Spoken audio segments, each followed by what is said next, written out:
there is only one person in a room, there are no relationships. If there are two people, there's one relationship between them. With three people, there are three relationships.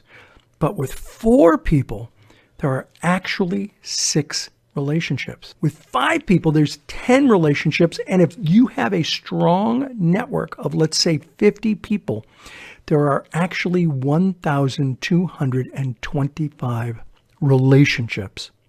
Having a room full of trusted business people working towards a common goal is a very powerful place to be.